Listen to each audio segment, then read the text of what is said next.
It's been a good run in the stock market for anybody with a 401k, but now many savers are wondering if the market's perhaps gone up too fast and maybe too far, and should we prepare for a pullback?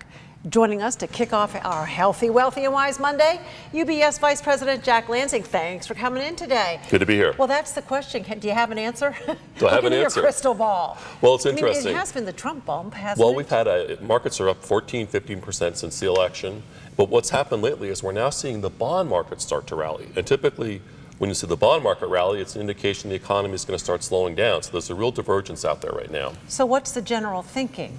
The general thinking is mixed. UBS's feeling is we're still very positive about the U.S. economy, U.S. markets, and global markets. So one thing we've talked about is don't forget maybe doing a little diversification overseas, especially into the European markets. Well, that was the next question. So if people are thinking, well, you know what, I have seen that 401k jump up. I want to preserve some money or at least get into some safer places. Where's the place to put it? Well, I think that's what we've been doing lately is we've been shifting a little bit of allocation overseas in our portfolios. Also, different sectors have done better than others. Tech stocks have rallied very sharply this year, and I think you saw a bit of a correction last week with that. We think it's simply a rotation into some maybe more conservative sectors. So those are different things that you can do. Now, interest rates went up. Is that good or bad for investors? Well, interest rates, the Fed's raised as was expected to happen.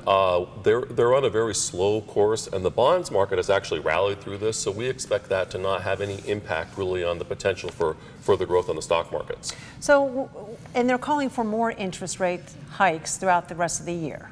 We're expecting at least one more hike, possibly two. So what does that mean for investors, savers, and the overall economy? Well, one thing we've talked about before, if you have any sort of an adjustable rate loan, it's a good time to look at locking that in. Long-term rates are still very low right now, so that's one thing we should do. But again, just because the Feds are raising rates, we don't think it's going to have a negative impact on the market. And things have slowed down because inflation is still fairly low right now. You know, a lot of people, though, have said the market just can't keep going up like this without a big crash. I mean, the people who lived through 99, 2000, was it 8 or whenever it was the last, the times that it's kind of tanked. Correct.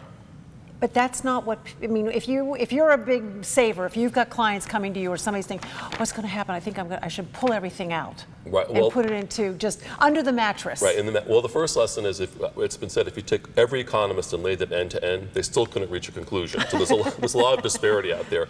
But it is a good time to make sure you're not over allocated into the equity markets and consider moving a little bit overseas versus keeping everything in U.S. stocks.